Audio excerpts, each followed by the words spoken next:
नमस्कार दोस्तों, आप सभी के study for UPSC PC channel में स्वागत है। 27 जनवरी है आज और अप्रैल महीने के अंतिम सप्ताह में अप्रैल के लास्ट वीक में आपका मेंस एग्जामिनेशन हो सकता है 70 बीपीएससी का, या नहीं भी अगर आपका मेंस एग्जामिनेशन तो एक टारगेट बना करके मैंने प्रयास किया है कि 27 जनवरी से लेकर के और अप्रैल तक का आपको एक टारगेट होकर पढ़ें आप, और उसके साथ साथ लिखने का भी कोशिश करें, जिससे क्या हो कि आपका भटकाव ना हो तैयारी के दौरान। कल मैंने ये मेंस के लिए टारगेट दिया था और इसके साथ में आज मैंने सवाल भी दिया है मेंस ग्रुप के लिए, जो पीटी पास कर गए बच्चे उनके लिए भी है। ये सवाल मैं आपको पोस्ट भी कर दूंगा यूट्यूब पर, आपको भी मिल जाएगा, आप भी लिख सकते हैं। देखिए है क्या इसमें कि टॉपिक तो इतने ही हैं, लेकिन क्या हम देखेंगे कि किसी टॉपिक से कितने प्रकार के सवाल पूछे जा सकते हैं और उसका आंसर किस प्रकार से लिखा जाए, कहाँ से लिखा जाए, कंटेंट का स्रोत क्या हो, सोर्स क्या होना चाहिए और किस प्रकार की चीज़ों को उसमें ऐड करना चाहिए। ये 2-3 चीज़ें आज हम लोग इस वीडियो में देखेंगे। सबसे पहला टॉपिक मैंने कौन सा दिया था, तो वो है संविधान का प्रस्तावना उद्देशिका, जिसको प्रियम्बल कहा जाता है इंग्लिश में। ओके, नए राज्यों के गठन की प्रक्रिया मैंने ये भी बताया था कि लेस इम्पॉर्टेंट टॉपिक है ये, आज की न्यूज़ वीडियो मैंने पढ़ाया था, लेकिन फिर भी हमें इसको एक बार गो थ्रू हो जाना चाहिए, पढ़ लेना चाहिए। नागरिकता से जुड़े हुए चीज़ें हैं और मौलिक अधिकार है, मौलिक कर्तव्य और डीपीएसपी है। इसमें मौलिक अधिकार और नागरिकता हम लोग एक साथ करेंगे। आज की इस वीडियो में हम लोग प्रियम्बल को देखेंगे कि उससे जुड़े हुए कितने प्रकार के सवाल पूछे जा सकते हैं। उसके साथ साथ डीपीएसपी को देखेंगे कि डीपीएसपी से जुड़े हुए कितने सारे सवाल पूछे जा सकते हैं, कितनी प्रकार की वैरायटीज़ हो सकती है उसकी, और मौलिक कर्तव्य जो है इसको किस प्रकार से इस टॉपिक को कंप्लीट किया जाए। कोशिश अपनी ये रखिएगा कि 1.5 मंथ में, 1 महीना और 15 दिनों में आपका सिलेबस कम से कम एक बार हो जाए, एक बार कम से कम गो थ्रू हो जाए, उसको पढ़ लें कम से कम एक बार। बाकी के जो बचेंगे आपके पास 30 दिन का समय, उसमें केवल प्रैक्टिस और प्रैक्टिस करें, रिवीजन करें। ओके, यही सबसे सही तरीका होता है। सबसे पहले मैं आपको क्वेश्चंस दिखा देता हूं कि इस टॉपिक से कितने प्रकार के क्वेश्चंस बनाए जा सकते हैं और उसका किस प्रकार से हल किया जा सकता है। देखिए, सबसे पहला सवाल जो आज मैंने दिया है लिखने के लिए, वह है भारतीय संघीय ढांचा संवैधानिक रूप से केंद्र सरकार की ओर उन्मुख है। यानी कि भारत का, इंग्लिश में भी मैं दिखाऊंगा इस सवाल को, यानी कि भारत का जो फेडरल सिस्टम है, भारत का जो यूनियन है भारत, उसमें क्या है कि उसमें ज़्यादा शक्तियाँ किसको दी गई हैं, तो ज़्यादा शक्तियाँ राज्य सरकारों की जगह पर केंद्र सरकार को दिया गया है। अगर आप देखेंगे the Indian federal structure is constitutionally oriented toward the central government, संवैधानिक तौर पर, यानी कि हमारा संविधान ही इस प्रकार का बनाया हुआ है, हमारा संविधान ही इस प्रकार का है जिसमें क्या है, जिसमें अधिक शक्तियां जो हैं वो किसको दिया गया है, जिसमें अधिक शक्तियां केंद्र सरकार को दिया गया है। ओके, अब इसी सवाल को एक और तरीके से मैं पूछता हूं कि भारतीय जो फेडरल सिस्टम है ये एकात्मक की ओर झुका हुआ है। दूसरा सवाल हो गया। तीसरा सवाल क्या हो जाएगा कि भारतीय संविधान में शक्तियां केंद्र सरकार की ओर झुकी हुई है। सेम सवाल है, सेम डिट्टो, उसका कॉपी पेस्ट भी होगा आंसर, लेकिन सवाल पूछने का तरीका बदल सकता है। क्या आप समझ पा रहे हैं ये टॉपिक कौन सा है, कहाँ पर मिलेगा? तो ये आपको मिलेगा संघवाद वाले टॉपिक में। हालांकि संविधान की विशेषता में भी हम लोग ये चीज़ पढ़ते हैं, इसीलिए मैंने आज दिया था ये, जहाँ पर आप पढ़ते हैं कि राज्य सरकार और नए राज्यों का गठन वगैरह पढ़ते हैं, वहाँ पर भी आपको ये पढ़ना होता है कि भारत के संविधान में जो अधिकांश शक्तियाँ हैं ये केंद्र सरकार की ओर झुकी हुई हैं, भारतीय संविधान में ही झुकी हुई हैं। एक्सप्लेन करने को आपको कहा गया है। वहीं पर एक्सप्लेन की जगह पर ध्यान से सुनिएगा, मुझे डर लगता है कभी कभी एक्सप्लेन करने में कि बच्चे समझ रहे हैं या सुन नहीं रहे हैं या कुछ और तो नहीं ले रहे हैं। एक्सप्लेन की जगह पर मैं सेम क्वेश्चन में बोल देता क्रिटिकली एनालाइज या रिव्यू, इवैल्यूएट, यानी कि आलोचनात्मक वर्णन कीजिए, पुनरीक्षण कीजिए, परीक्षण कीजिए, इस प्रकार के शब्दावली होते हैं। जैसे ही मैं ये अंत में लगाऊंगा, इस सवाल का आंसर बदल जाएगा। अब आपको लिखना है कि निश्चित तौर पर भारतीय संविधान की, क्या लिखेंगे आंसर, निश्चित तौर पर भारतीय संविधान में अधिक शक्तियां केंद्र सरकार को दी गई हैं, लेकिन भारतीय संविधान में बहुत सारी शक्तियां राज्य सरकारों को भी दी गई हैं। वहाँ पर आप फिर आइवर जेनिंग्स और अलग अलग जो संविधान के विशेषज्ञ हैं उनको आप कोट करते हुए ये लिखेंगे कि भारतीय संविधान जो है ये एकात्मकता के साथ संघात्मक लक्षण रखता है। एक वर्ड मैंने बस जोड़ा है अंत में, एक्सप्लेन की जगह पर मैंने क्रिटिकली एनालाइज, रिव्यू और क्या बोल दिया, इवैल्यूएट, ये सब शब्दावली मैंने डाल दिया। तो क्या हो गया, उसका आंसर पूरा पलट गया। वहीं पर अगर यही सवाल है सीधा सीधा से एक्सप्लेन करने को दिया, हम क्या बोलेंगे कि भारतीय संविधान में निम्न प्रकार से केंद्र सरकार को अधिक शक्तियां दी गई हैं, जिसमें हम क्या बोलेंगे कि पॉलिटिकल, राजनीतिक रूप से अधिक शक्तियां दी गई हैं, संविधान में संशोधन करने के लिए अधिक शक्तियां दी गई हैं, राज्यों को तोड़ मोड़ कर नाम परिवर्तन करना, राज्यों को छोटा बड़ा करने की शक्ति केंद्र सरकार को दिया गया है, राज्यपाल की नियुक्ति, आईएएस आईपीएस की नियुक्ति जो है ये राज्य सरकार को अधिकार नहीं है, केंद्र सरकार के पास में है ये। अगला क्या हो सकता है, आर्थिक शक्तियाँ यानी कि कर वगैरह लगाने की भी शक्ति केंद्र सरकार को अधिक दिया गया है। नागरिकता केवल केंद्र सरकार ही प्रदान कर सकती है, यानी कि क्या हो गया, इसका आंसर ये हो जाएगा। वहीं पर क्रिटिकली एवेल्युएट में क्या हो जाएगा, ये तो हम लिखेंगे कि कहाँ कहाँ पर दिया गया है केंद्र सरकार को अधिक शक्तियाँ, ये तो लिखेंगे ही। इसके प्लस में हमें क्या लिखना पड़ेगा कि कहाँ कहाँ पर राज्यों को भी शक्तियाँ दी गई है, जैसे संविधान संशोधन में विशेष संशोधन करने के लिए राज्यों के अनुमोदन आवश्यक होते हैं। नए सिविल सेवा का गठन, नए अखिल भारतीय सेवा का गठन राज्यसभा से ही किया जा सकता है, और राज्यसभा यानी कि राज्यों का असेंबली है वो, तो यहाँ पर राज्यों को शक्तियाँ अधिक दी गई हैं। ये आपको मैंने क्या बताया, ये मैंने आपको समझाया कि किस प्रकार से कुछ जगहों पर शक्तियाँ राज्य सरकारों को भी दिया गया है। राज्य सरकारें अपने यहाँ पर कानून बनाने के लिए जिम्मेदार हैं। संविधान में समवर्ती सूची, राज्य सूची और केंद्र सूची बना करके पावर का डिवीज़न किया गया है।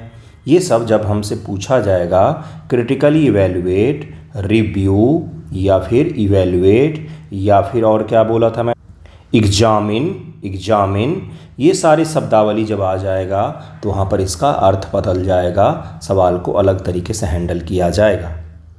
मैं अभी कंटेंट भी दिखाऊंगा आपको, वीडियो लंबा होगा, आई होप आपको पसंद आए, आपको समझ में आए। ये चीज़ आपको क्लासरूम में नहीं सिखाते हैं मास्टर साहब, 1 मिनट भी बर्बाद नहीं करेंगे हम लोग। ओके, देखिए अगला सवाल कौन सा दिया है मैंने आज मैंने अगला सवाल कौन सा दिया है, अगला सवाल जो दिया है वो बीपीएससी का ही प्रीवियस ईयर है। ये मैंने अभी अपने सवाल देने शुरू नहीं किए हैं, पहले मैं पीवाईक्यू तो बच्चों से लिखवा लूँ, फिर तो मैं अपने क्वेश्चंस पर लाऊँ उनको। भारतीय राज्यों का असमान विकास ने सामाजिक, आर्थिक, राजनीतिक समस्याओं को जन्म दिया है, बिहार के संदर्भ में लिखिए। ग्रुप में अभी मैंने जोड़ना बंद कर दिया, सभी ग्रुपों में ओवर हो गए स्टूडेंट्स मेरे पास, मैं उनको हैंडल कर लूँ वही बहुत बड़ी चीज़ होगी। तो 10 फरवरी तक अभी मैं नहीं जोड़ रहा हूँ, जब मैं जोड़ने के लिए बोलूँगा तब आप जुड़ जाइएगा। 10 फरवरी तक कृपया जुड़ने के लिए मैसेज अब ना करें, मैं आपसे रिक्वेस्ट कर रहा हूँ। अपनी कैपेसिटी है नेक, उतने ही बच्चों को तो रखूँगा ना, फिर उसके बाद जब जोड़ूँगा तब बात आ जाएगी, क्योंकि बात पैसों की नहीं है, बात क्वालिटी की होती है। भारतीय राज्यों को असमान विकास, सवाल को जरा समझते हैं, यानी कि अनइवन डेवलपमेंट। असमान विकास ने सामाजिक, सवाल में लिख के दिया है, सामाजिक, आर्थिक और राजनीतिक समस्याओं को जन्म दिया है। बिहार के संदर्भ में इसको लिखिए, यानी कि ये भारत है, ये भारत है, ये भारत है। भारत का कौन सा हिस्सा आपको सही डेवलप लगता है, अगर आपसे पूछा जाए तो? अगर हम लोग छोटा सा मैप बनाकर इसको और अच्छे से समझने की कोशिश करेंगे तो आपको दिखेगा कि ये जो हिस्सा है ना भारत का, ये हिस्सा, ख़ास तौर से ये हिस्सा जो है, ये हिस्सा यहाँ पर आपको डेवलप और अच्छी इकॉनमी और विकास दिखेगा, ये हिस्सा में भी दिखेगा। वहीं पर आपको भारत का ये हिस्सा जो है, पूर्वी हिस्सा, नॉर्थ ईस्ट का हिस्सा हो गया, बिल्कुल पश्चिम का राजस्थान का इलाका हो गया, और उत्तर के हो गए इलाके, ये आपको बिल्कुल ही भी डेवलप नहीं दिखेंगे, पिछड़े हुए दिखेंगे। मध्य भारत का भी यही हाल है, Madhya Pradesh, Chhattisgarh, Orissa, Paschim Bengal, Bihar, UP, Jharkhand, Assam, north east का इलाका, ये सारे राजस्थान के भी बहुत सारे इलाके, हरियाणा के बहुत सारे इलाके, हरियाणा में फिर भी इंडस्ट्रियलाइजेशन है, नहीं तो आपको क्या असमान विकास दिखेगा, अनइवन डेवलपमेंट दिखेगा।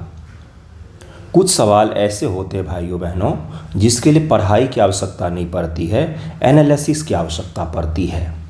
आप बैठकर सोचिए कि क्या आपको ये पहले से पता नहीं था जो मैंने अभी बताया? बिल्कुल पता था आपको। अब इससे सामाजिक समस्याएं क्या क्या पैदा होती हैं, कौन सी सामाजिक समस्याएं पैदा होती हैं? तो सामाजिक समस्या ये पैदा होती है कि पलायन की एक समस्या बनती है, पलायन की समस्या बनती है, क्राइम यानी कि अपराध की समस्या बन सकती है, जाति प्रथा और लैंगिक भेदभाव की समस्या बनती है, लैंगिक भेदभाव की समस्या बनती है। मुंबई बेंगलोर में ज़्यादा जाति प्रथा होगा या बिहार और यूपी के इलाकों में जाति प्रथा ज़्यादा होगा, क्योंकि वहाँ पर क्या हुआ है, समुचित रूप से विकास नहीं हो पाया है। शैक्षणिक रूप से पिछड़ापन आता है, स्वास्थ्य ढांचा भी सही नहीं हो पाता है, जागरूकता नहीं हो पाती है। यानी कि ये कुछ सोशल रूप से हमें क्या दिखता है, हमें लैंगिक भेदभाव दिखता है और सोशल समस्याएं दिखती हैं जब यहाँ पर असमान विकास होता है किसी भी देश का। कुछ भी इसमें ऐसा था जो आपको नहीं पता था, मैंने बोला हो अभी? बिल्कुल पता था आपको, आप बस उसको शब्द नहीं दे पा रहे हैं। यही तो मुझे करवाना है अगले 1.5-2 महीनों में कि आप सोचना शुरू कर दें। एग्ज़ाम में 10 में से 7 सवाल आपको वहीं पर सोच करके कंस्ट्रक्ट करके आंसर लिखना होगा बंधुओं, ठीक है? अब इसको बेस्ट कैसे बनाएं? पलायन की समस्या हो गया, क्राइम हो गया, जाति प्रथा हो गया, लैंगिक भेदभाव हो गया, और क्या हो सकता है? बाल विवाह हो सकता है भाई। बाल विवाह की समस्या मुंबई में ज़्यादा होगा, बेंगलोर में ज़्यादा होगा, चेन्नई में ज़्यादा होगा, अहमदाबाद में ज़्यादा होगा, या कम उम्र में विवाह की प्रथा बिहार के कुछ ज़िलों में ज़्यादा होंगे, राजस्थान के पिछड़े इलाकों में ज़्यादा होंगे, यूपी के पिछड़े इलाकों में, झारखंड में ज़्यादा होंगे। क्या आपको नहीं पता था? पता था आपको, आप बस सोच नहीं पा रहे हैं। सोचिए, आप ही को सोचवा रहा हूँ मैं। अब क्या करेंगे, हम पलायन के बारे में बताएंगे, पलायन के बारे में थोड़ा सा एक्सप्लेन करेंगे, बताएंगे किस प्रकार से पलायन करके लोग बड़े शहरों में जाते हैं, शहरी गरीबी इससे बढ़ती है। दूसरा, क्राइम के लिए एनसीआरबी का डेटा हम दे सकते हैं, जाति प्रथा के लिए एनसीआरबी का डेटा आंकड़ा उपयोग कर सकते हैं, लैंगिक भेदभाव के लिए भी एनसीआरबी का डेटा वगैरह हम लोग उपयोग करके लिख सकते हैं। इसी प्रकार से राजनीतिक समस्याएं भी उत्पन्न होती हैं, इसी प्रकार से आर्थिक समस्याएं भी आप बता सकते हैं कि असमानता क्रिएट होता है, गरीबी की समस्या क्रिएट होती है, बेरोजगारी की समस्या क्रिएट होती है, पलायन सामाजिक और आर्थिक दोनों समस्याओं में आ जाता है। राजनीतिक समस्याएं कैसे होती है? आपने सुना होगा कि मुंबई में यूपी बिहार के लोगों को बाहर करो, इसको लेकर वहाँ पर राजनीतिक आंदोलन हो गए थे। यानी कि बाहरी बनाम निवासी, वहाँ के जो मूल निवासी हैं, इसका राजनीतिक समस्या उत्पन्न हो सकता है। ये कुछ क्या है समस्याएं, मैंने आपको, डेमोग्राफी में चेंज हो सकता है, भाषा को लेकर टकराव स्थिति उत्पन्न हो सकता है। ये कुछ राजनीतिक समस्याएं हो गई। बिहार के विशेष संदर्भ में आपको ये लिखना है कि बिहार का सही से डेवलपमेंट नहीं होने के कारण से बिहार से बहुत बड़ी मात्रा में पलायन होती है, जिससे सामाजिक, आर्थिक, राजनीतिक समस्याएं उत्पन्न होती हैं। उसके लिए कुछ आंकड़े भी आप बता सकते हैं। बिहार के गांव खाली पड़े हुए हैं, नोएडा, दिल्ली, बेंगलोर में लोग भरे पड़े हैं बिहार के। अगला सवाल है, संविधान के प्रस्तावना में भारत को समाजवादी, धर्मनिरपेक्ष, लोकतांत्रिक गणराज्य घोषित किया गया है। इसे संविधान द्वारा किस प्रकार से क्रियान्वित किया गया है? अब यहीं पर हम लोग रुकेंगे और चलेंगे ऊपर, क्वेश्चंस को देखेंगे, कितने वैरायटीज ऑफ क्वेश्चंस पूछे जा सकते हैं इससे। देखिए पहला सवाल, भारतीय संविधान के प्रस्तावना के प्रकृति और महत्व यानी कि नेचर बताना है आपको, और महत्व यानी कि इम्पोर्टेंस आपको बताना है कि संविधान के प्रस्तावना का क्या महत्व है, और आपको ये बताना कि संविधान का प्रस्तावना का नेचर क्या है। आप ही से मैं एक चीज़ पूछूं कि आपका घर कहाँ है, फिर दूसरा सवाल पूछूं आपका एड्रेस क्या है, फिर तीसरा सवाल पूछूं आपका पैतृक गांव कौन सा है। लगभग मैं तीनों सवाल एक ही पूछ रहा हूं, बस तीनों के सवाल पूछने का शब्दावली मैंने अलग कर दिया है। बाकी आपका है घर वहीं पर, आप जहाँ के भी निवासी, आप पटना के निवासी हैं तो आप बताएंगे कि पटना मेरा घर है, पैतृक गाँव भी पटना ही था और मेरा एड्रेस भी वर्तमान का वहीं है। तो तीनों का आंसर क्या हो गया, एक ही हो गया, लेकिन तीनों मैंने सवाल अलग अलग पूछे हैं। पैतृक गांव कौन सा है आपका, हो सकता है कई सारे लोग अलग अलग भी हो जाता है, लेकिन मेजॉरिटी ऑफ केस में क्या होता है, वही सेम ही होता है जब तक आप पलायन नहीं करते हैं। यानी कि सवाल देखिए कितने वैरायटी के पूछे जा सकते हैं। एक हमने क्या देखा, इम्पोर्टेंस देखा और नेचर देखा कि प्रस्तावना का। दूसरा क्या देखा, विभिन्न नीति निषेधक सिद्धांतों का वर्णन कीजिए। 1950 के बिहार में इन्हें किस तरह से क्रियान्वित किया गया है। 1950 के बाद होगा, 1950 के बाद बिहार में डीपीएसपी को किस प्रकार से लागू किया गया है। अभी डीपीएसपी का एक और सवाल मैं दिखाता हूं आपको। राज्य के नीति निषेधक तो पवित्र घोषणा मात्र नहीं है, बल्कि राज्य के नीति मार्गदर्शन के लिए सुस्पष्ट निर्देश हैं। व्याख्या कीजिए, बताइए कि व्यवहार में कहाँ तक लागू किए गए हैं। सेम सवाल है, इसमें भी आपको वही चीज़ लिखना है कि डीपीएसपी क्या है, किस प्रकार से समय समय पर राज्य सरकार और केंद्र सरकार ने अपने नीति पॉलिसी मेकिंग में डीपीएसपी को जगह दिया है। पॉलिसी मेकिंग जब भारत सरकार या राज्य सरकारें करती हैं तो उसमें डीपीएसपी को जगह देती हैं, यही पूछा गया है। इसी प्रकार का सवाल ये भी था कि 1950 के बाद से बिहार में किस प्रकार से डीपीएसपी को लागू किया गया है, यानी कि गवर्नमेंट की पॉलिसीज़ में किस प्रकार से डीपीएसपी को जगह दिया गया है, यही चीज़ पूछा। बिहार के संदर्भ में आज तक डीपीएसपी से एक ही सवाल पूछा है, यही वाला सवाल पूछा है। ओके, एक और सवाल देखिए।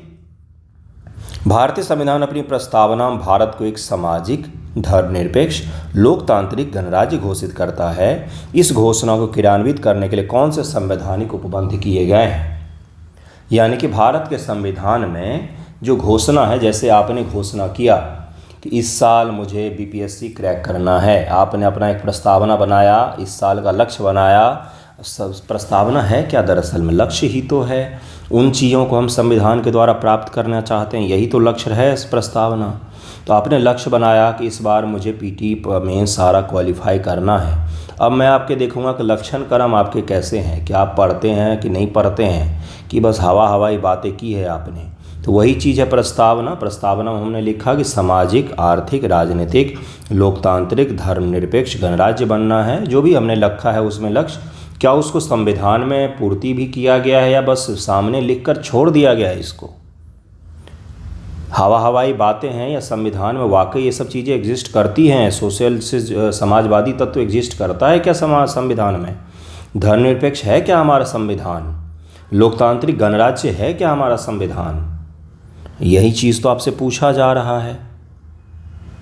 ओके, अगला सवाल देखिए क्या है। चौथा को छोड़ेंगे हम लोग, इस सवाल को, पांचवा को छोड़ेंगे हम लोग, इसको हम लोग अगले वीडियो में करेंगे क्योंकि मूल अधिकार का है ये सवाल। अगला सवाल ये दोनों अभी मैंने डिस्कस किया, जिसमें असमान, अनइवन डेवलपमेंट के बारे में, और भारतीय संघीय ढांचा जो है ये केंद्र सरकार की ओर में टिल्टेड है, इसके बारे में मैंने अभी आपको डिस्कस करके बताया। अब किस प्रकार से इन सवालों को लिखा जाए और इन टॉपिकों को कंप्लीट किया जाए, पहले तो ये देखेंगे। तो सबसे पहला हम लोग कौन सा देखेंगे, प्रस्तावना से जुड़े हुए कंटेंट को देखेंगे, समझेंगे कि किस प्रकार से इसको पढ़ा जा सकता है। ये आपको एम लक्ष्मीकांत में भी मिल सकता है। आप कृपया करके, बहुत सारे लोग पूछेंगे बुक कौन सा है, बुक कौन सा है, बुक कौन सा है। ये कोई सा भी बुक आप उठा लेंगे ना पॉलिटी का, तो उसमें आपको मिल जाएगा। आपके पास में एम लक्ष्मीकांत होगा तो उसमें सबसे सही दिया हुआ रहता है, भाषा उसकी सबसे सरल है, हिंदी इंग्लिश दोनों में है, तो वहाँ पर आपको मिल जाएगा। प्रस्तावना क्या है आपने पढ़ा होगा, हम लोग मिडिल स्कूल में प्रार्थना के बाद पढ़ते थे, ये आपको पढ़ा होगा। अगर उसी से आधारित सवाल लिखने हैं हमें। जैसे एक सवाल पूछा था अभी ऊपर कि क्या ये प्रस्तावना जो है बस एक संविधान में दिया हुआ है, सामाजिक, आर्थिक, राजनीतिक, लोकतांत्रिक वगैरह वगैरह से शब्द जो हैं, या इसको कुछ महत्व भी है इसका। तो आप क्या बोलेंगे वहाँ पर, बिल्कुल महत्व है।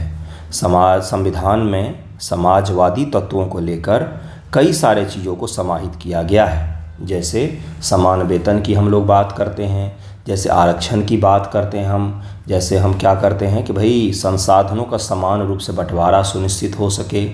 जैसे हम जनजातियों की बात करते हैं, SC ST समुदाय की बात करते हैं, जाति आधारित चीज़ों की बात करते हैं। तो समाजवादी तत्वों को DPSP जो है उसमें समाजवादी तत्वों को अलग से जगह ही दिया गया है। जो क्या बोलते उसको, सोशलिस्ट विचारधारा का जो तत्व है उसको संविधान में DPSP में अलग से जगह ही दिया गया है। प्रस्तावना में शब्द कौन कौन से हैं? हम भारत के लोग। इसका तात्पर्य क्या है कि ये संविधान की शक्ति कहाँ से प्राप्त होती है? तो हमसे प्राप्त होती है। हमसे प्राप्त होती है, हमसे प्राप्त होती है। भारत के जो राष्ट्रपति जी होंगे ये क्या हैं? तो ये चुनकर आते हैं। बाकी देशों में क्या होते हैं ये? तो ये किसी न किसी राजतांत्रिक प्रणाली से आते हैं, जैसे ब्रिटेन उसका उदाहरण हो सकता है। लेकिन भारत में सर्वोच्च पद जो है वहाँ पर भी लोग अप्रत्यक्ष रूप से अप्रत्यक्ष रूप से चुनकर ही आते हैं। और अल्टीमेट शक्ति किसके पास है देश में? तो जनता में निहित है। यही तो प्रस्तावना बताता है कि हम भारत के लोग मिलकर इस संविधान का निर्माण कर रहे हैं। यानी कि अल्टीमेट पावर किसके हाथों में है? तो जनता के हाथों में। ये चीज़ कहाँ से पता चलता है हमें? संविधान से पता चलता है। अर्थात भारत के लोगों द्वारा इस संविधान को बनाया गया है और अपने ऊपर हमने ही इसको लागू किया है। हमने ही बोला है कि हमारे ऊपर ये संविधान लागू हो, आज से हम इन नियम कानून कायदों को मानेंगे। यानी कि अल्टीमेट पावर जनता में निहित है। जनता ने मिलकर एक किताब की रचना की और उस किताब से फिर पूरा देश चल रहा है। यही है क्या? हम भारत लोग का मतलब। संपूर्ण प्रभुत्व संपन्न, यानी कि भारत जो होगा वो एक सॉवरेन कंट्री होगा। सॉवरेन होगा, इसका तात्पर्य क्या होता है? सॉवरेन कंट्री होगा। हमारे ऊपर हमारे आंतरिक या बाह्य किसी भी फैसले में किसी भी दूसरे देश का कोई हस्तक्षेप नहीं होगा। हमारे सभी फैसले स्वतंत्र रूप से सॉवरेन तरीके से लिए जाएंगे। ये इसका अर्थ होता है। समाजवादी तत्व, यानी कि समाजवाद एक विचारधारा था जिसको इस शब्द को बाद में ऐड किया गया है, आपको पता होगा। इसमें हमने ये देखा कि समाज के सभी तबकों को साथ में लेकर चलना है। यानी कि हमें क्या करना पड़ेगा? हमारी इकोनॉमी संपूर्ण रूप से पूंजीवादी कैपिटलिस्ट नहीं होगी। उसके कुछ क्षेत्रों पर सरकार का नियंत्रण होगा और सरकार संसाधनों का आवंटन जो है ये सुनिश्चित करेगी। सरकार गरीबी उन्मूलन करेगी। सरकार क्या करेगी? महिलाओं की देखभाल करेगी। सरकार बच्चों और दलितों और पिछड़े वर्ग जो हैं उनके लिए विशेष उपबंध कर सकती है। समाज के हर कमज़ोर तबके को सरकार आगे लाने के लिए कुछ प्रतिबंध लगा सकती है, कुछ अलग से उपाय कर सकती है। यही तो समाजवाद का अर्थ होता है। पंथ निरपेक्ष, यानी कि सरकार का अपना कोई धर्म नहीं होगा और जनता को अपना अपना धर्म मानने का, धर्म का बाह्य स्वरूप मानने का और धर्म का आंतरिक स्वरूप मानने का संपूर्ण आज़ादी होगी। बाह्य स्वरूप जो आप टोपी पहनते हैं या तिलक लगाते हैं या चोटी पहनते हैं वो आपका बाह्य स्वरूप हो गया धर्म का। आंतरिक स्वरूप क्या हो गया? आप अपने मन में किसको अपना आराध्य मानते हैं, किसको पूजते हैं, ये सारा कुछ आप पर डिपेंड करेगा। आपको दोनों की स्वतंत्रता होगी, किसी पर कोई प्रतिबंध नहीं होगा। वहीं सरकार का कोई एक धर्म नहीं होगा। सरकार के सभी काम धर्म निरपेक्ष होंगे। सरकार की सभी नीतियां जो हैं वो सेकुलर होंगी। पंथ निरपेक्ष होगा। कोई भी धार्मिक चीज़ से उसका कोई लगाव नहीं होगा। इसको लेकर संविधान में आर्टिकल बनाए गए हैं। संविधान के आर्टिकल 25 से 28 तक में इसकी चर्चा की गई है। समय समय पर भारत सरकार ने पंथ निरपेक्षता को मजबूत करने के लिए अलग अलग कानून बनाए हैं। जैसे उपासना स्थल अधिनियम बनाए गए थे कि मंदिर मस्जिद जो जैसे हैं वो यथावत स्थिति में रहेंगे, उसको कभी भी कोई परिवर्तित नहीं किया जाएगा। किसी मंदिर को तोड़कर मस्जिद नहीं बनाया जाएगा और किसी मस्जिद को तोड़कर मंदिर नहीं बनाया जाएगा। राम मंदिर जन्मभूमि विवाद जो था वो इसमें एक एक्सेप्शन रखा गया था, उसको अलग रखा गया था। बाकी देश के सभी मंदिरों का स्टेटस, मस्जिदों का स्टेटस वही बना हुआ रहेगा। ये भारतीय संविधान के प्रस्तावना में निहित है। लोकतंत्रात्मक, यानी कि शासन संचालन करने वाले जो लोग हैं, शासन प्रशासन करने वाले जो लोग हैं वो चुनकर आएंगे। लोकतांत्रिक ढांचा है हमारे देश का। गणराज्य, यानी कि जो राष्ट्रपति होंगे हमारे वो चुन कर के आएंगे। वो किसी भी परिवार से, किसी उससे खास तौर से बिलोंग नहीं करेंगे, वो चुन कर के आएंगे और प्रत्यक्ष तरीके से चुन कर के आते हैं। न्याय यानी कि सामाजिक, आर्थिक और राजनीतिक न्याय होगा जो रूसी क्रांति से लिया गया है। किसी के साथ में कोई अन्याय नहीं होना चाहिए। स्वतंत्रता यानी कि आर्टिकल 19 की हम लोग बात करेंगे। आर्टिकल 19 के द्वारा अलग अलग स्वतंत्रता की बात हम लोगों ने की है। आर्टिकल 19 में आपको स्वतंत्रता दिखेगा, आर्टिकल 21 में भी दिखेगा आपको। समता यानी कि सामाजिक समानता, राजनीतिक समानता और आर्थिक समानता होगा। सभी को समान इक्वल अधिकार और जिम्मेदारी बांटा गया है भारत के संविधान के द्वारा। ये प्रस्तावना टॉपिक आपका इस तरह से कंप्लीट कर सकते हैं। अब इसकी विशेषता क्या है? विशेषता जो अलग अलग शब्द लिखे गए हैं उसको लिख दीजिए। महत्व क्या है इसका? तो भारतीय संविधान को पहले रूपरेखा देता है, दिशा निर्देश देता है कि इस संविधान के द्वारा हम क्या प्राप्त करना चाहते हैं। तो न्याय प्राप्त करना चाहते हैं, स्वतंत्रता प्राप्त करना चाहते हैं, समानता प्राप्त करना चाहते हैं, धर्मनिरपेक्षता प्राप्त करना चाहते हैं। ये इसका क्या हो गया? महत्व हो गया। और इसी को हमने फिर क्या किया है? सरकार को निर्देश दिया है डीपीएसपी के द्वारा कि भाई समानता को बहाल करो। मूल अधिकार के द्वारा दिया है निर्देश कि समानता देश में होना चाहिए, स्वतंत्रता होनी चाहिए, इक्वल होना चाहिए, सब चीज़ न्याय होना चाहिए, शिक्षा मिलनी चाहिए, गरीबों की भलाई करनी चाहिए। ये सब कुछ डीपीएसपी में लिखा हुआ है। यानी कि प्रस्तावना में जो लिखा हुआ है वही चीज़ें संविधान में एलोबरेट करके लिखा हुआ है, डिटेल में लिखा हुआ है। कहीं मूल अधिकार में है, कहीं डीपीएसपी में है, कहीं सरकार के कर्तव्यों में है। और फिर उसी को सरकार क्या करती है? कानून बनाते समय लागू करती है, जिसका उदाहरण आरक्षण हो सकता है, शिक्षा का अधिकार उसका एक उदाहरण हो सकता है, शिक्षा का अधिकार उदाहरण हो सकता है, आर्टिकल 40 उसका एक उदाहरण हो सकता है। आर्टिकल 40 बोले तो क्या? आर्टिकल 40 बोले तो क्या? पंचायत हो गए गुरु, पंचायत की बात कर रहे हैं हम लोग। आर्टिकल 40 बोले तो पंचायत की बात कर रहे हैं हम लोग। पंचायतों को लागू किया गया। ये क्या था? तो ये डीपीएसपी को लागू किया गया है, डीपीएसपी को लागू किया गया है। यानी कि प्रस्तावना अगर आपने ढंग से पढ़ा तो आपने ये समझ लिया कि संविधान में अब आगे क्या क्या हो सकता है। संविधान में अधिकारों की बात होगी, समानता की बात होगी, संविधान में लक्ष्यों की बात होगी। इसीलिए बोलते पॉलिटी सीक्वेंस में पढ़ना चाहिए। प्रस्तावना आपको पढ़ाया मैंने, आपको लग रहा होगा डीपीएसपी पढ़ रहे हैं। चलिए डीपीएसपी को ही देखते हैं ये क्या है। प्रस्तावना में संशोधन किया जा सकता है, संविधान के हर भाग में संशोधन किया जा सकता है, प्रस्तावना में भी संशोधन किया जा सकता है। बिहार सरकार और भारत सरकार ने अलग अलग समय पर अलग अलग नीतियों के द्वारा प्रस्तावना के जो चीज़ें हैं उसको लागू करने की कोशिश की है, उसको लागू करने की कोशिश की है। जैसे पंथ निरपेक्षता का मैंने एक उदाहरण दिया, उपासना स्थल अधिनियम की बात की हम लोगों ने।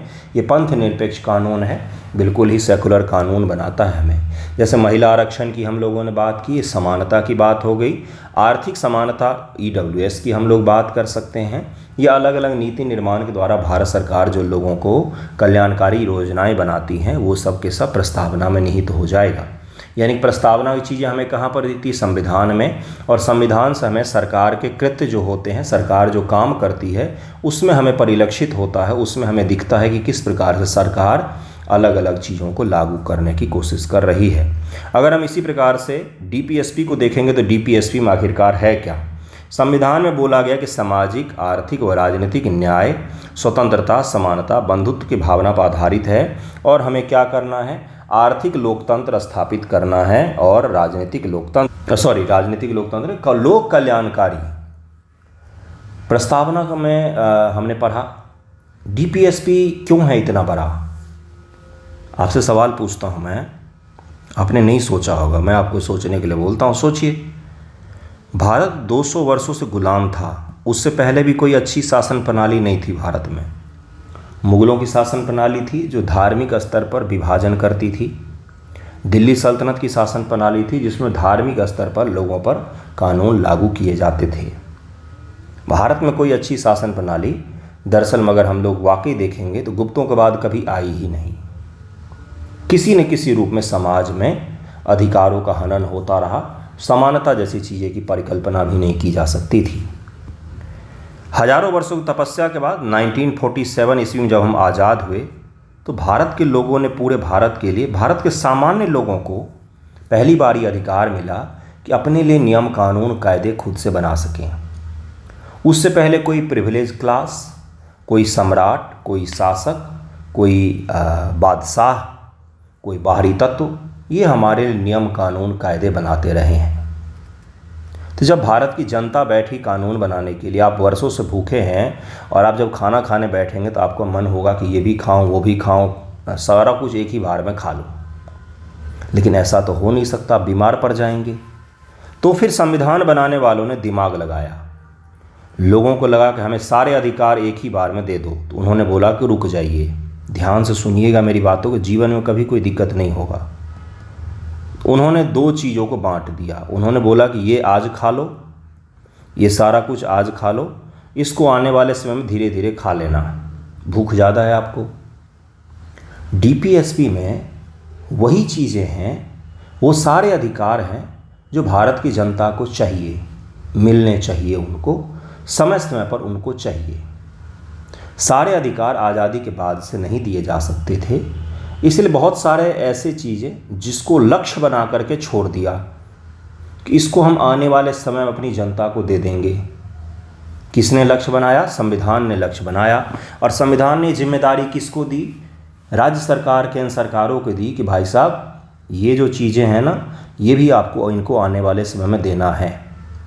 वही सब कुछ डीपीएसपी में लिखा हुआ है, यानी कि लक्ष्य है ये। बीपीएससी ने एक शानदार सवाल पूछा था जिसमें उसने बोला था कि ये मात्र घोषणा मात्र नहीं है। अभी मैंने आपको पढ़ाया कि ये घोषणा मात्र नहीं है, ये क्या है? तो ये पवित्र लक्ष्य हैं जिसको नीति निर्माण करते समय आपको ध्यान में रखना पड़ेगा कि आप ये नीति निर्माण करके दे रहे हैं कि नहीं दे रहे हैं अपनी जनता को। फंडामेंटल राइट्स तो उन्होंने आज़ादी के तुरंत बाद दे दिया, लेकिन डीपीएसपी को उन्होंने इसलिए नहीं दिया क्योंकि उसमें भारत की सामाजिक, आर्थिक, राजनीतिक स्थिति ऐसी नहीं जिसमें इतने सारे अधिकार एक साथ दे दिए जाएं। आर्थिक स्थिति भी ऐसी नहीं थी, राजनीतिक प्रणाली भी हमारी ऐसी नहीं थी। इसलिए डॉक्टर अम्बेडकर ने कहा कि डीपीएसपी जो है ये राज्य सरकार और केंद्र सरकार की क्या होगी? तो जिम्मेवारी होगी, जिसको उसे देना ही पड़ेगा लोगों को। अगर वो नहीं देती है तो आने वाले चुनावों में उनको हिसाब देना पड़ेगा कि आपने इन सारे डीपीएसपी को लागू क्यों नहीं किया, आप हमारे लिए कुछ काम क्यों नहीं कर रहे हैं। लोक कल्याणकारी, लोगों का कल्याण निहित है डीपीएसपी को लागू करने में। जैसे शिक्षा का अधिकार पहल को जब लागू किया गया तो भारत में एजुकेशन का जो रेट है वो बढ़ता हुआ देखा गया। जैसे पंचायती राज को जब लागू किया गया तो भारत में लोकतांत्रिक ढांचा जो है वो और भी ज़्यादा मजबूत हुआ है। जैसे भारत में जब समान वेतन का कानून लागू हुआ, पर्यावरण संरक्षण की बात हम लोग करते हैं, पशुधन संरक्षण की हम लोग बात करते हैं, जहाँ पर हम बात करते हैं एक और आर्टिकल 50 है जहाँ पर हम लोग बात करते हैं कि जो संविधान में ये का प्रावधान दिया गया है कि न्यायपालिका और कार्यपालिका बिल्कुल अलग अलग होगी। ये अगर अलग अलग नहीं रहेंगे तो हमारा देश भी पाकिस्तान जैसा ही हो जाएगा, जहाँ पर स्वतंत्र न्यायपालिका की अवधारणा ही खत्म हो जाएगी। यानी कि डीपीएसपी एक घोषणा मात्र नहीं है, उसको लागू किया जाता है समय समय पर सरकार के नीति निर्माण के द्वारा। जैसे सरकार ने शिक्षा का अधिकार दिया, जैसे सरकार अब बात कर रही है कि हम यूसीसी को लागू करेंगे, यूनिफॉर्म सिविल कोड को लागू करेंगे, सरकार ये बात कर रही है। ये तो आर्टिकल 44 में लिखा हुआ है, इसको जब लागू कर दिया जाएगा तो एक और डीपीएसपी को हम क्या करेंगे? पूरा कर देंगे। तो ये घोषणा नहीं है, ये क्या है? ये लक्ष्य है जो आपको प्राप्त करना है। जैसे कि आपने टारगेट बनाया, आज से शुरू किया पढ़ना, आज ही लेकर बैठे कि हिस्ट्री, पॉलिटी, ज्योग्राफी, इकोनॉमिक्स आज सारा कंप्लीट करके ही उठेंगे। आपको मास्टर दिखा, उसने आपको बोला कि भाई साहब एक दिन में इतना मत खाओ, पेट फट जाएगा आपका, आप आज ऐसा करो, आज प्राचीन भारत पढ़ो। आने वाले समय में ये जो बाकी सब्जेक्ट हैं ये आपको पढ़ने हैं। यही क्या है? डीपीएसपी है। अब तो बाकी खेल है, अब तो लक्ष्मीकांत उठाओ और पढ़ डालो डीपीएसपी को। समझ में आ रहा है चीज़ें आपको? अगर चीज़ें समझ में आएंगी ना गुरु, तो बाकी सब कुछ तथ्य है, केवल फैक्ट्स हैं। और अगर समझ में नहीं आएगा तो फिर आप नहीं पढ़ पाएंगे। अब आप अगर डीपीएसपी पढ़ने बैठेंगे तो कोई दिक्कत नहीं होगा आपको। ओके, संविधान में बहुत सारे निर्देश दिए गए हैं, आर्टिकल 35 से लेकर के कहाँ तक? 51 तक दिया गया है, जिसमें आर्टिकल 36 से दिया गया है क्या? तो नीति निर्देशक तत्व दिए गए हैं जो राज्य सरकार और केंद्र सरकारें क्या करती हैं, तो अपने स्तर से अलग अलग नीतियों के द्वारा डायरेक्टली या इनडायरेक्टली इसको लागू करने की कोशिश करते हैं। जैसे पशुधन आयोग बनाया जाता है तो पशुओं की गोवंश गाय, बिल्कुल सही सुन रहे हैं आप, गायों की रक्षा करना हमारे संविधान की डीपीएसपी में लिखा हुआ है। गोवंश, गाय और उनके वंश से जुड़े हुए जो जीव जंतु होते हैं उनकी रक्षा करना हमारे संविधान के आर्टिकल में लिखा हुआ है। तो जब भारत सरकार इस तरह के कानून बनाती है तो आप बोलते हो कि सरकार सांप्रदायिक हो गई। अरे भाई, डीपीएसपी में लिखा हुआ है वो चीज़। पर्यावरण संरक्षण की जब हम लोग बात करते हैं तो क्या है ये, तो डीपीएसपी में हमारा लिखा गया है कि पर्यावरण वगैरह का संरक्षित करना भी सरकार का कर्तव्य होगा। सरकार इसको लेकर अलग अलग कानूनों का निर्माण करेगी। अंतर्राष्ट्रीय शांति बहाली की भी बात की जाती है, ये भी हमारे डीपीएसपी का भाग है। तो अलग अलग आर्टिकल दिए हुए होंगे, आपके एम लक्ष्मीकांत में भी होगा, उसको ज़रा पढ़िए और इन सवालों को लिखने की कोशिश कीजिएगा कि इसको लिखें। देखिए किस प्रकार से दिया हुआ है। जैसे भारत सरकार ने सहकारी समितियों का उन्नयन 97 संशोधन अधिनियम जो 2011 बनाया, ये भी डीपीएसपी का है। जो अभी सवाल पूछा गया था कि डीपीएसपी मात्र एक घोषणा मात्र नहीं है, सरकारों ने इसको समय समय पर लागू किया है, तो ये सारे तो वही एग्जाम्पल हैं। सहकारी समिति हो गया, शिक्षा का अधिकार हो गया, पंचायतों का गठन हो गया, अभी मैंने पर्यावरण संरक्षण की बात की, गोवंश के संरक्षण की बात की, या यूसीसी लागू करने की जो भारत सरकार बात करती है वो हो गया। न्यायपालिका और कार्यपालिका अलग अलग होना चाहिए, ये चीज़ हो गया। एनजेएसी सरकार ने बनाया था जिसको सुप्रीम कोर्ट ने खारिज कर दिया। तो सुप्रीम कोर्ट ने इसीलिए खारिज किया क्योंकि वो संविधान का उल्लंघन कर रहा था। तो ये सारी चीज़ें, जो समान वेतन की बात करते हैं हम लोग, महिला पुरुष सबको समान वेतन मिलना चाहिए। संसाधनों के समान वितरण की बात करते हैं, आर्टिकल 39। ये सारा कुछ क्या है, डीपीएसपी को लागू करने की बात हम लोग कर रहे हैं। ओके, पढ़िएगा इस टॉपिक को एक बार और आप आंसर लिखेंगे तो आपको समझ में आ जाएगा क्या लिखना है। मैंने सभी तरह के सवालों को एक्सप्लेन किया है, आई होप आपको लिखना आ जाएगा। लिखेंगे कैसे सर? जैसे हो रहा है बस लिख डालो, आज जैसे भी हो रहा है बस लिख दीजिए। इंट्रो बनाइए कि भारत के संविधान में आर्टिकल 36 से लेकर 50 तक की बात की गई। फैक्चुअल मेरा बहुत गलत होता है, 51 हो तो माफ़ कर देना, है ना। कॉन्सेप्ट को समझिएगा।